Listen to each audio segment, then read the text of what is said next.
ادامه. عالی است. رفتیم. با همین ما به گفته مهدی دوگانک های سیامی شدیم. تمام روز و حتی بعض شام ها را با هم سپری میکردیم. او ما را با خانواده‌اش آشنا کرد، با پدرش قاسم آقا که یک انسان دوست داشتنی است، با مادرش زهرا خانم، زن مهربانی صغیر پرور، با مادر بزرگش مریم، یک خانم پارسا و مذهبی، و با خواهرکانش و با خواهرکش نازنین که واقعا یک پاره ناز است. خانواده ایما را دوست می‌دارم، اما احساسی را که از آشنایی با اهل عائله مهدی داشتم چیزی دیگری بود. مثل آوای خون بود، مثل یک بهشت گم شده که ناگهان پیدا کردم. قاسم آقا در گوشه خیابان نزدیک به خانه‌اش یک دکان بقالی داشت و محله اطراف را که ساکنانش بیشتر مردم آسیایی بودند با محصولات شیری و قنادی تامین میکرد. لاغری مرا میدید و دلش به حالم میسوخت. خیال میکرد که من در این ملک غریبی گرسنگی میکشم و هر روز به دست مهدی برایم یک ساندویچ میفرستاد. من و مهدی با هم عمومیت نداشتیم. او گویا یک انسان برعکس من بود. در راه راست دروغ میگفت، برای چیزهای دروغ میگفت که کرای دروغ نمیکردند. پنهانی از خانواده‌اش سیگار میکشید. قصه های مذهبی مادر بزرگش را با سر خم و اشک در چشم گوش میکرد، اما در غیابش آنها را افسانه های 1001 شبی مریم خانم میگفت. دختر باز بود، به اندازه که چشمش مثل دریا به دنبال هر دختر زیبا جاری می شد. به شیوه گفتار من می خندید و می گفت فرهاد داداش ناراحت نشو، اما باید بهت بگم که زبانت افتضاحه. اما در باطن برادر بود صادق، حامی و جان و جگر. کسی نه در مدرسه و نه در خیابان حق نداشت به من کج نگاه کند. در حال به جنگ میخست و طرف را به مظهرت خواهی مجبور میکرد. من در خانواده او خاندان گم کرده خود را یافتم و در سیمای او دادری را که هیچگاه نداشتم. مخصوصاً به مریم خانم محبت بستم. پیرزن دانایی بود. وقتی او را بار دوم دیدم در حجره‌اش باز بود، چیزی میدوخت. دست پیش بر به او سلام دادم. بیا تو. حجره زیبایی بود با تخت کرپه های مرتب روی تاق، فرش پرنقش و نگار، بالشت های گلدوزی، صندوق قدیمی، سینی و آفتابه حکاکی شده. گویا مریم خانم این خانه را با خود از ایران آورده بود. پسر، از صورتت برمیاد که زندگی باهات چندان مهربان نبوده و تو را مثل دان زیر سنگ آسیاب فشار داده. درست میگم؟ من کمی سکوت کردم. دلم پر از درد بود، اما نمیدانستم دردم را به کی بگویم. مهدی انتخاب خوبی نبود. حرفای جدی را هم به شوخی میکشید. به قاسم آقا درد دل نمی کردم. می ترسیدم که تحمل مرا به پسرش نمونه بیاورد و به گفته خودش همه را لو بدهد. آره مریم خانم، زندگی با من زیاد لطف نمی کند. اغلب کتکم می زند. دروغ چرا گاهی هم دست نوازش بر سرم می گذارد. آشنایی با خانواده شما از همین نوازش هاست. در تمام مدتی که داستان زندگیم را با او می گفتم بار هم کلام مرا قطع نکرد. توکل بر خدا کن پسر، او دانا و بیناست.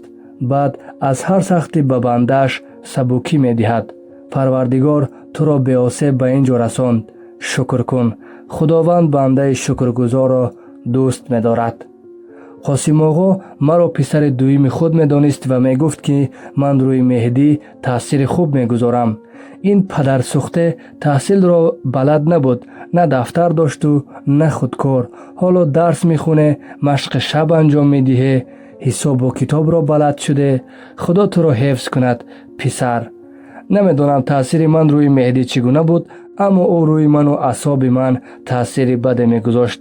گوشی را به من میداد و میگفت به قاسم آقا دروغ بگویم که ما در کتابخانه ایم، در حالی که ما سوار ماشین به بیرون شهر می رفتیم یا در کنار بحر بودیم و آبازی می کردیم.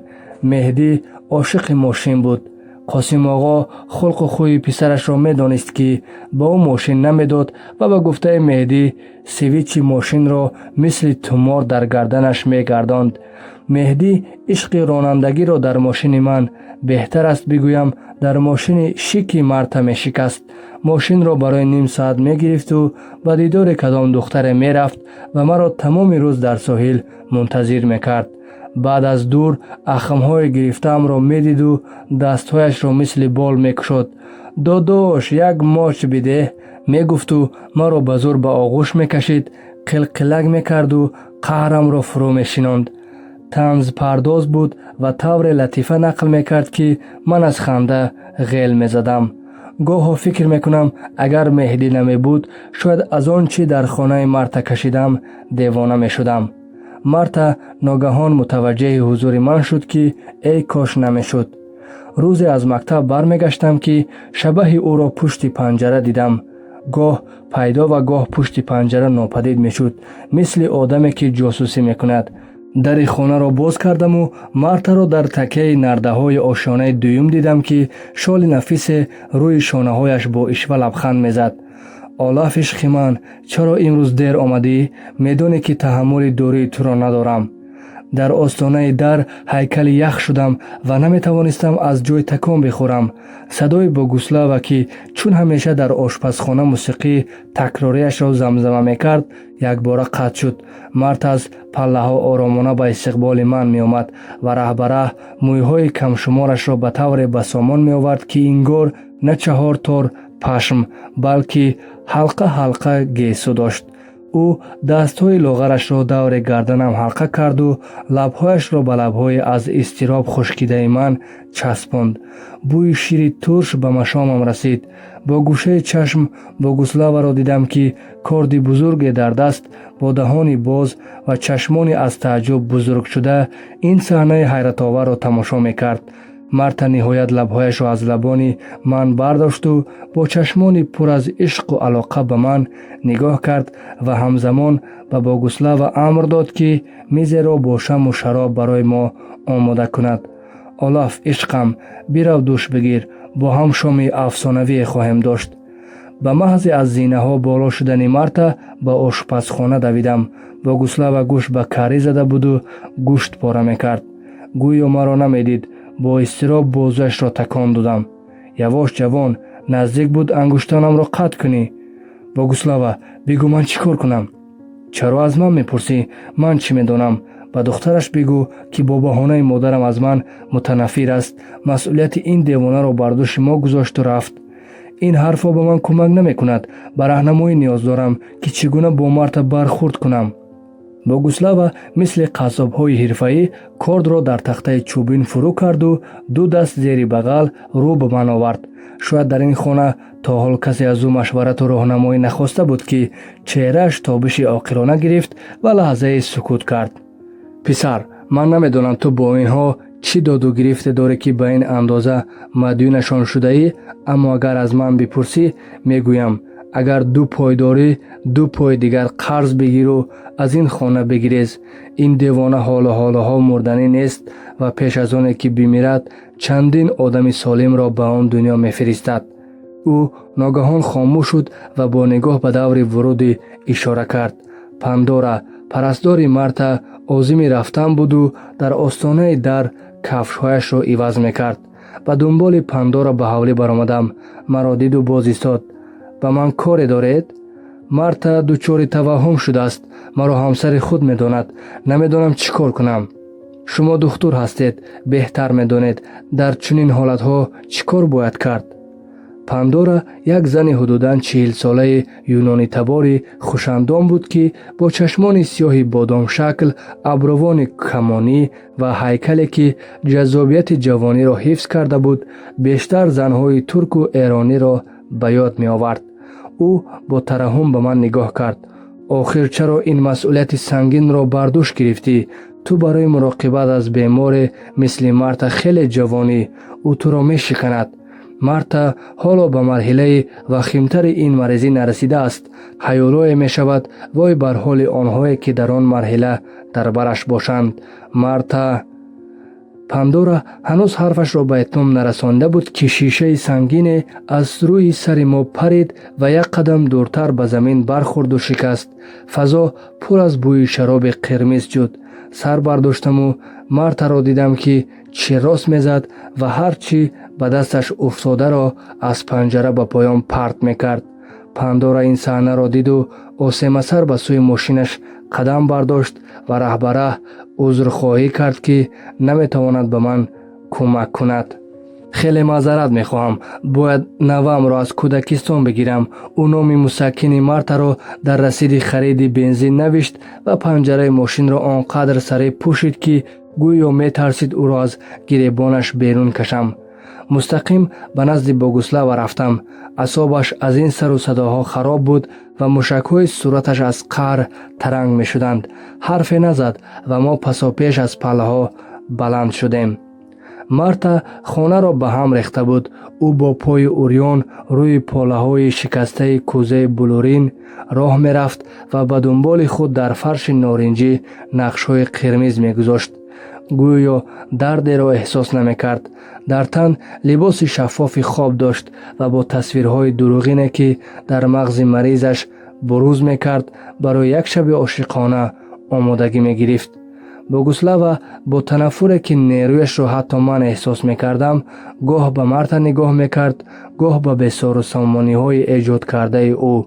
дар ғазаб буду ҳаш-ҳаш нафас мегирифт ва бораҳои васеъшудаи димоғаш мисли димоғи маркаби дар ҳоли дав бо ҳар нафас болову поён мешуданд.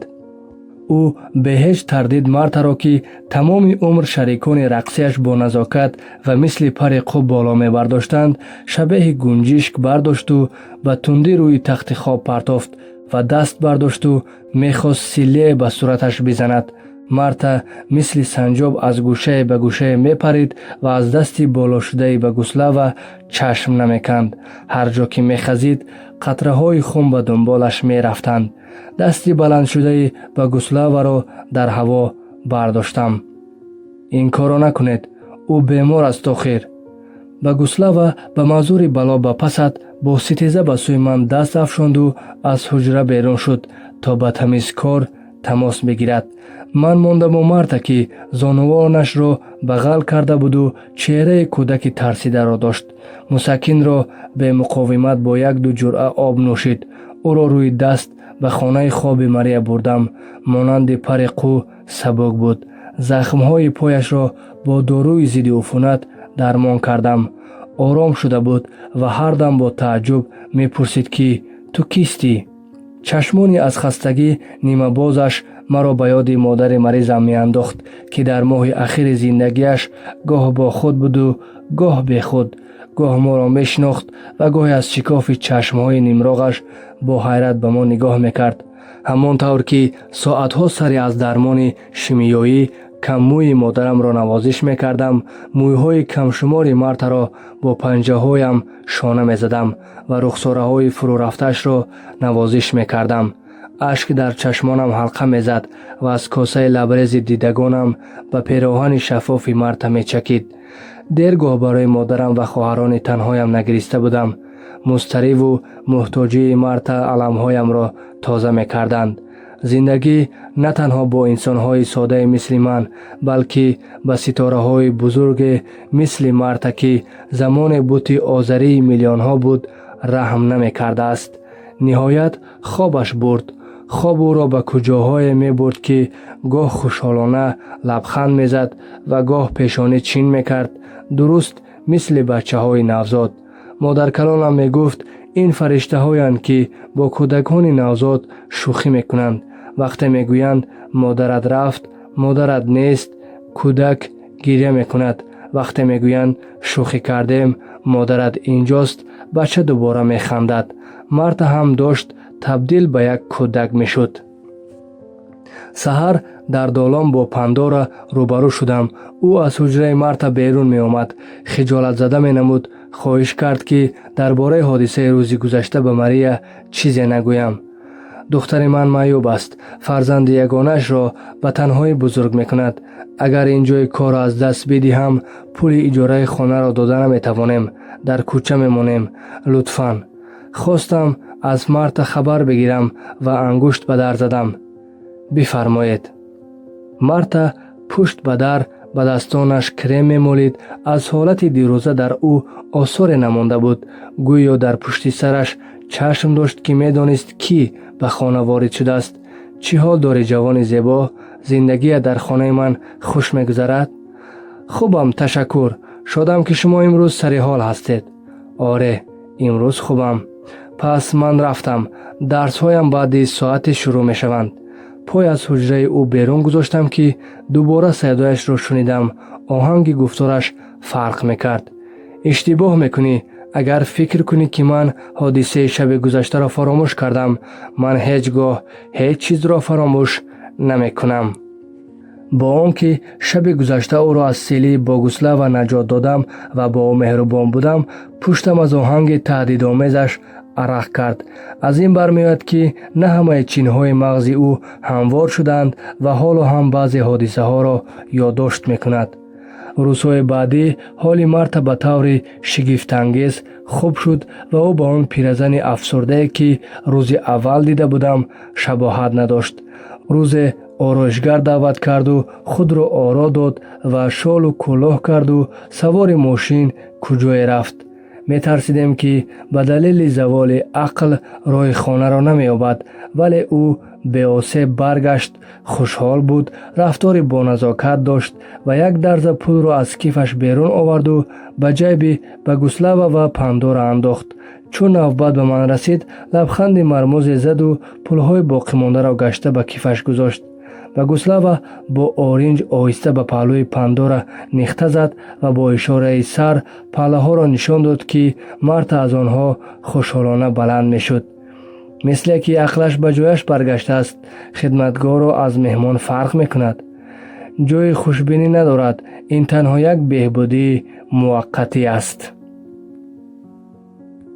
Пандора дуруст мегуфт. ин охирин боре буд ки Мартаро дар қолаби як инсони дорои ақли солим медидем. рӯзи дигар Мария омад ва хеле моро бозпурсӣ кард, ки медонем модараш бо кӣ мулоқот дошт. гуфтем хабар надорем. ӯ ба ошёнаи дуюм рафту баъди лаҳзае фиғони Марта баланд шуд. Мария бо ҷабҳои гаронқимат, бастаҳои пул ва дусе пӯша, ки дар онҳо маъмулан санад нигоҳ медоранд, аз зинаҳо ба поён давид ва раҳбараҳ фарёд зад, ки дарро ба дунболаш бубандем. ҳатто дар ҳамин шароит ба алмосҳои модараш фикр мекунад. ғурғур кард. Богуслава ва Мартаро мисли арӯсак сари китф бардошту ба хонаи хобаш бурд, то Пандора ба ӯ мусаккин бизанад.